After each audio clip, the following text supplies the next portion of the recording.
Coming up next on KPBS Evening Edition, San Diego schools will begin teaching gay history in social studies class this year. Making California the first state in the country requiring schools to teach the historical contributions of gays and lesbians. Evening Edition starts now.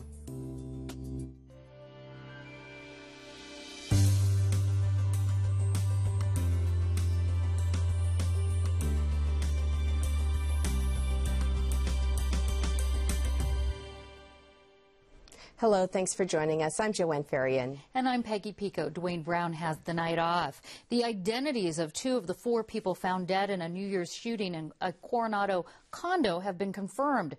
Bakersfield resident Tom Reese says they are his 25-year-old son, David Reese, and 24-year-old daughter, Karen Reese. David was training at Marine Corps Air Station Miramar since September. Karen Reese graduated from UC San Diego in 2009. She played on the women's volleyball team. The identities of two other men found in the condo have not been released. Police have arrested a man in connection with more than 50 suspected arson fires in Los Angeles since last week. Most of the fires were started in parked cars. A sheriff's deputy stopped the driver of a van matching a description by witnesses. The man, whose name was not released, was booked on arson charges. The fires have caused $2 million in property damage, but no one has been hurt. Police are looking for a prisoner who stole a fire engine to escape from Donovan State Prison in Otay Mesa. Prison officials say Thomas Kelly worked as a prison firefighter. He was serving time for a car theft conviction. Kelly went missing about the same time San Diego County Sheriff's deputies spotted a fire engine being driven in a sloppy manner in Spring Valley. The driver jumped out and ran when a deputy tried to stop the fire truck.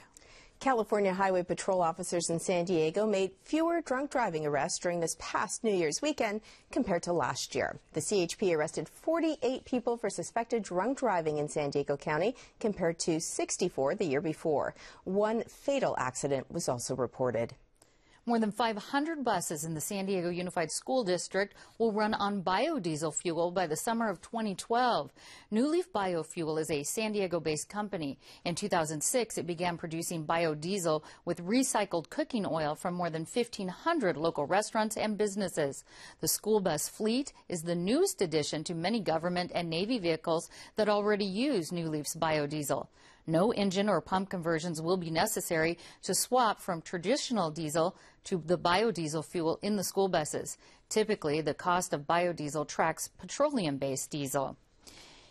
And San Diego middle school students will join NASA researchers to look at the moon as never before. The 80-day space mission is called MoonCam, which stands for Moon Knowledge Acquired by Middle School Students.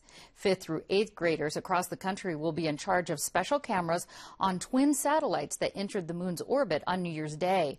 MoonCam is a collaborative effort of America's first woman in space, Sally Ride, NASA, and UCSD students.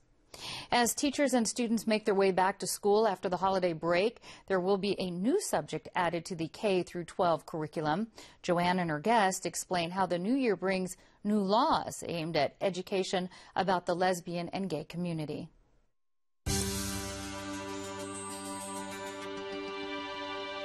Hundreds of new laws go into effect this week in California, including several that protect the rights of the gay, lesbian, and transgender community.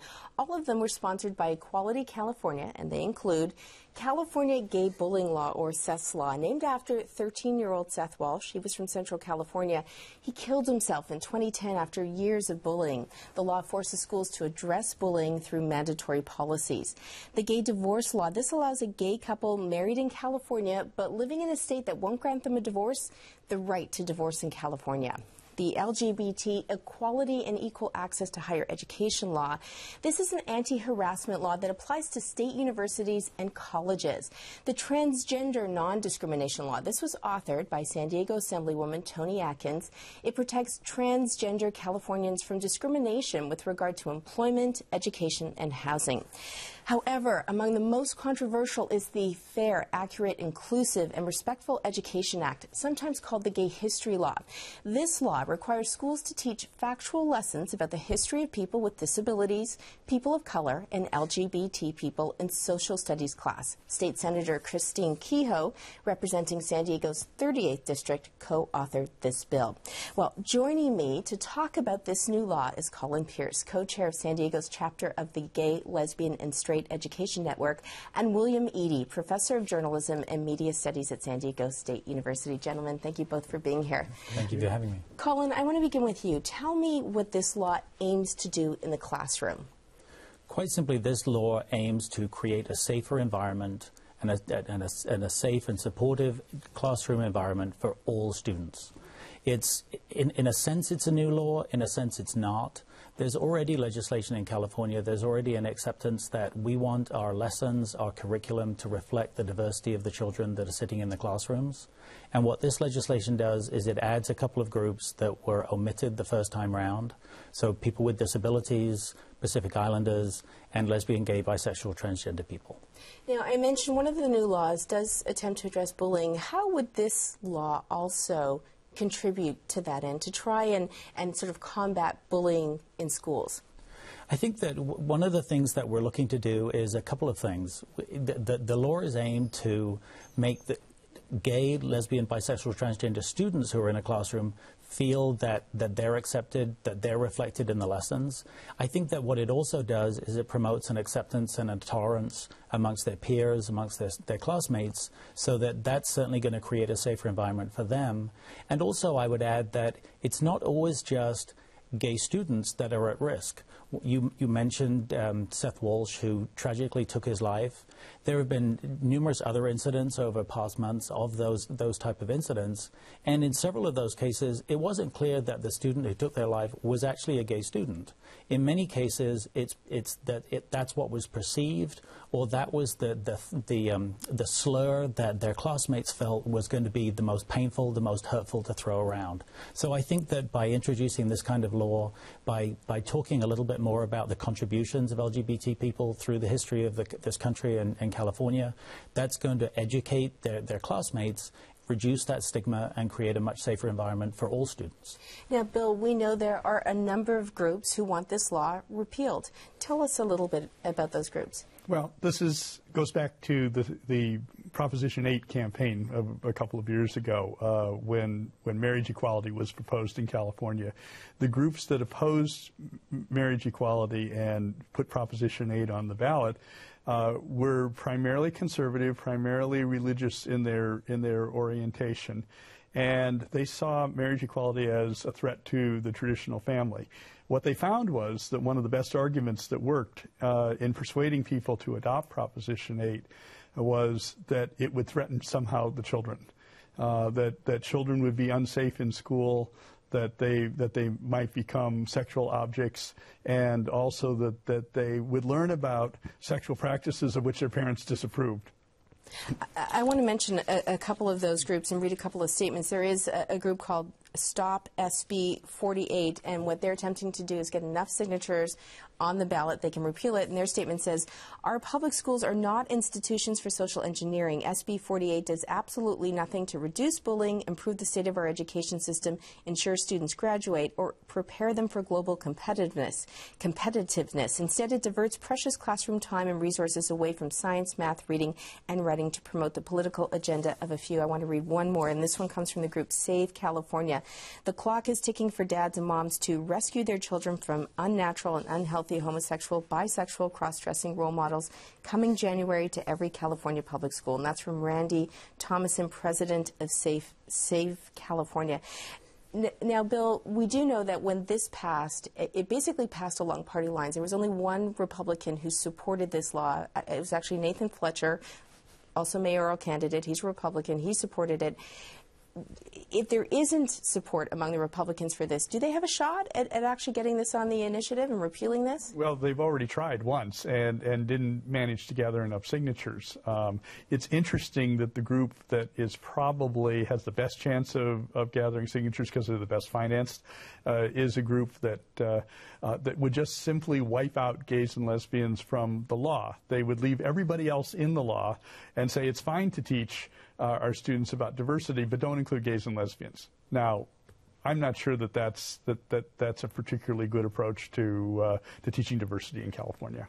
So, Colin, let's talk about how we might see this in the classroom. Are we talking about things sort of in the civil rights movement, particular events that kids will now be taught, or is it more people already in history that will now learn their sexual identity? It'll be both of those, and some important things to stress, and some of the fear-mongering I think about this legislation overlooks is that the legislation is very clear that lesson plans must be age-appropriate, they must be factual, and there's also direction that schools and school districts work with parents to develop lesson plans that they feel comfortable with. So certainly parents would be involved in these. There's some of the examples that, or a particular example that I would give is, I'm sure that there are many students who've learned about the civil rights movement, who learned and read about the March on Washington, may well not know that the architect, the primary organizer of that march, Bayard Rustin, was an openly gay man and had temporarily been ostracized from the civil rights movement for a number of years before he was invited back to organize that march. Now, Representative John Lewis referenced his contribution and said that the March on Washington without Bayard Rustin would have been like a bird without wings. Now, that to me sounds like a pretty significant contribution, but I would imagine that in most of the history books and in most of the lessons, he's not included. And so what's important is that if you're a gay boy, a lesbian girl, sitting in a classroom, and you learn about the kind of contribution of somebody like that into our history, it makes you feel that much better about yourself. Your self-worth is improved. And I think it also opens the eyes of some of your classmates to the contributions of lesbian, gay, bisexual, transgender people within this country. We have so little time left, but I want to throw this out there because people at home are going to be wondering this. In terms of age appropriateness, when you have kids who are 6 or 7 or 8 years old, how you achieve that balance of being age appropriate yet still identifying sexual identity. Who wants to tackle that in about 30 seconds? Colin? That's a great idea. I think definitely it will vary according to age, but one example is that it's common practice for kindergartners to come in and be asked to bring in a photograph of their family and to talk to their classmates about their families. Well, you may have a girl who has 2 moms. Well, she's going to bring in a photograph that represents her family, and it's important that her ability to share her family experience and to talk about her family be exactly the same as those of any other children in that class. Because I think it's ironic that when we talked about the opposition to Prop 8 and their focus on the well-being of children, this is a clear example where we're asking people to be concerned about the well-being and the safety of all children, and to not exclude a group that is significantly sort of under threat in our schools right now. We're going to have to leave it there. Colin Pierce and Bill Eadie, thank you both so much for being here. Thank you. Coming up, we'll tell you about a program in San Diego that helps veterans and their families adjust to life outside of the military. And we'll introduce you to a unique group of San Diego musicians. This is KPBS Evening Edition.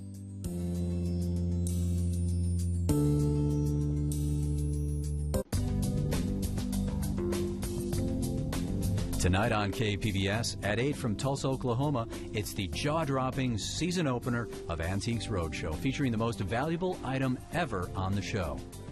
Then at 9, a marriage license issued to Davy Crockett is just one of the items appraised as the Roadshow arrives in Tampa. And then at 10, journey along with Michael Palin as he begins his 6-part trek of the Himalayas. That's all tonight on KPBS. I'm Jeffrey Brown. On the next news hour, Judy Woodruff reports from Iowa a day ahead of the caucuses, plus new turmoil in Egypt. That's Monday on the PBS NewsHour.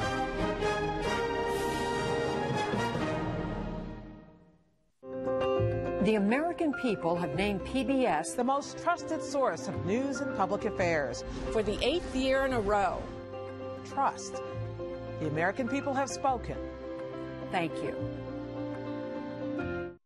KPBS Evening Edition is made possible by Joan and Irwin Jacobs and by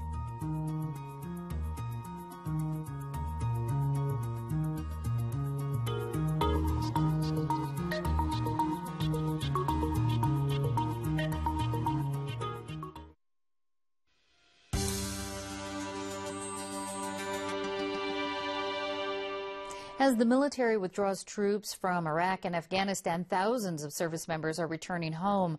A program in San Diego helps those veterans and their families adjust to life outside of the military. It's called Reboot, and it's a kind of reverse boot camp. KPBS reporter Allison St. John introduces us to a few Reboot graduates. Get out of my face! Once you're in the military, you have to follow orders. Orders are the most important things.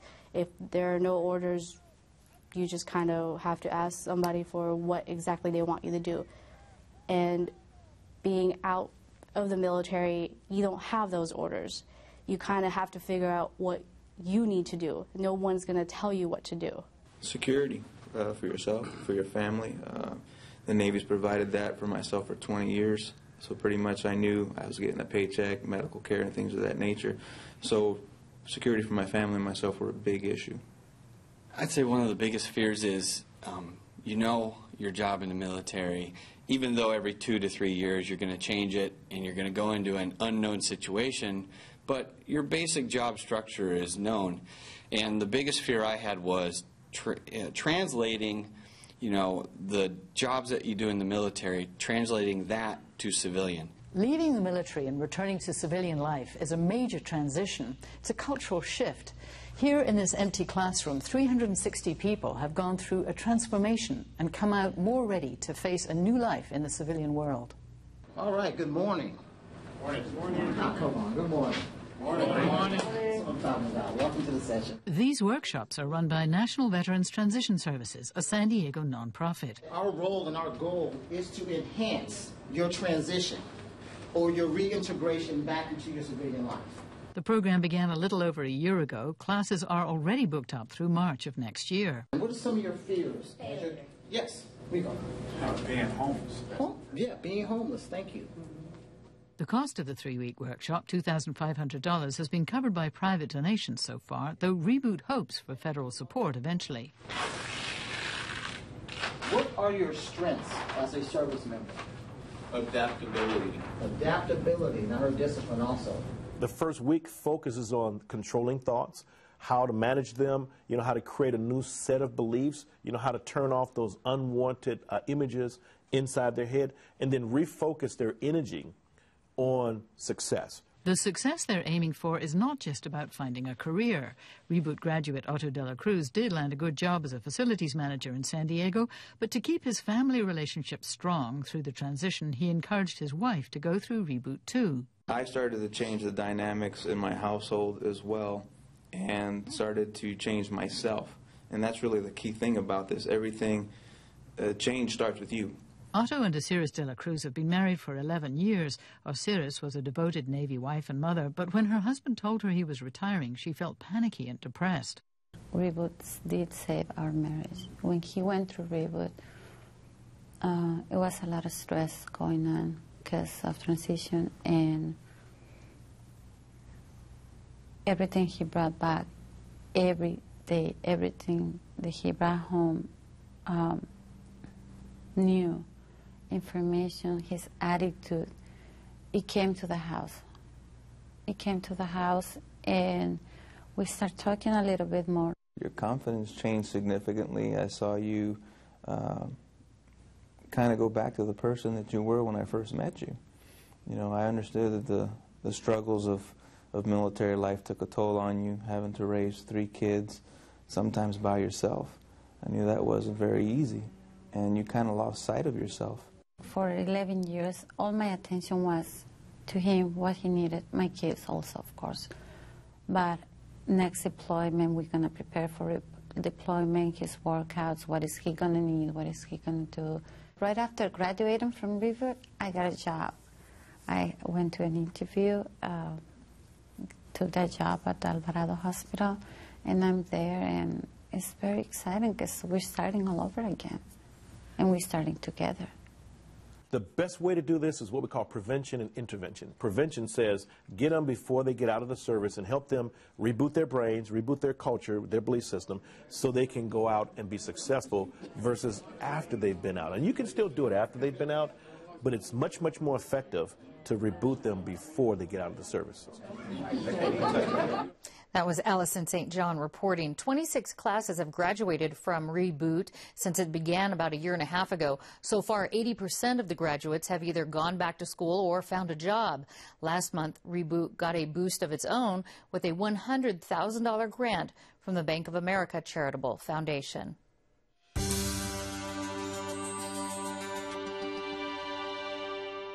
If you're like many people, you've probably made a few New Year's resolutions, like eating better and exercising.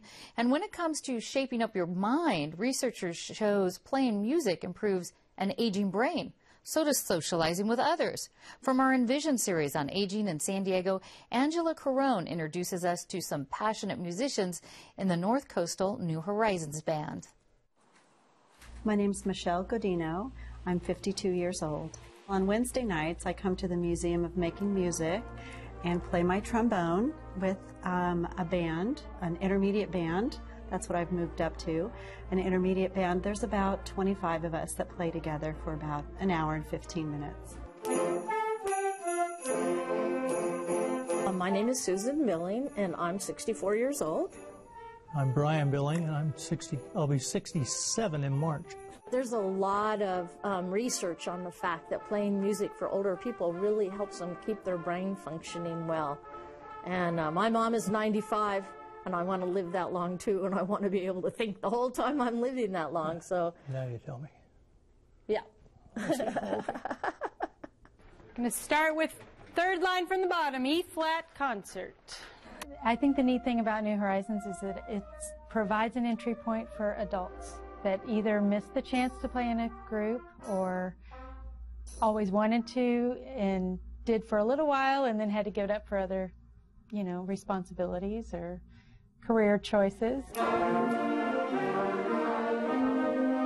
I'm Gerald Bongard, and I just passed 86 in September.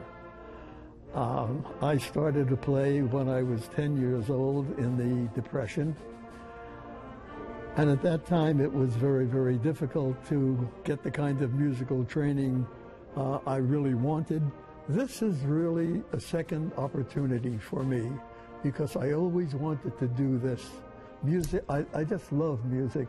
It's a great sense of satisfaction, and I think it has something to do with my longevity. I really do.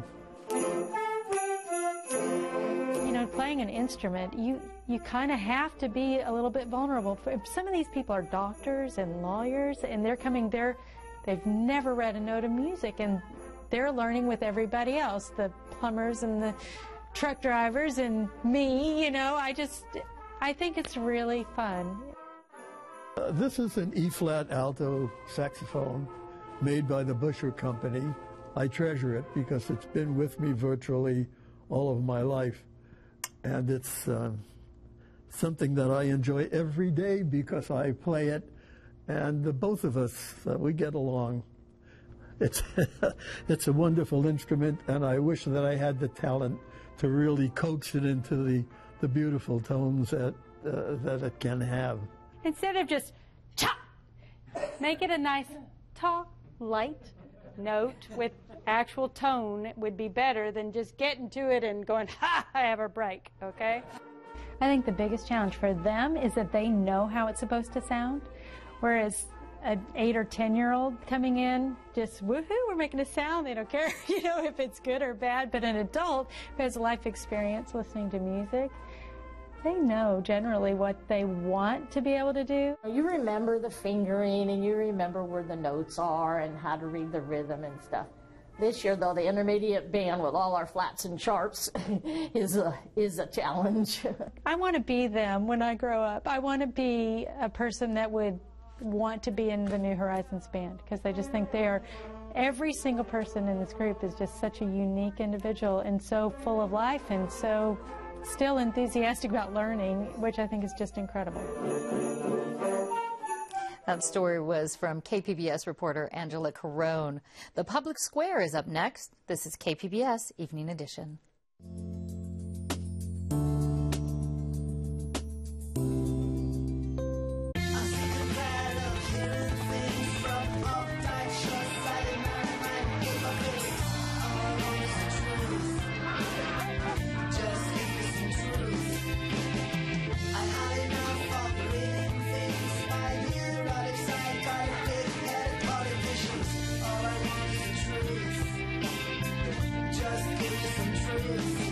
Tuesday at 10 on KPBS.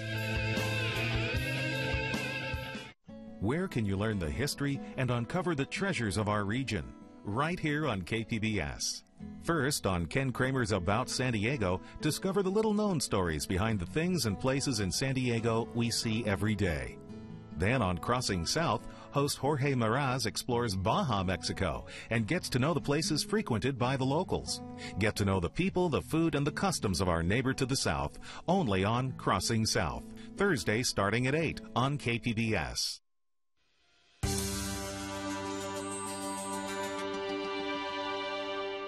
Welcome back to the Public Square on KPBS Evening Edition.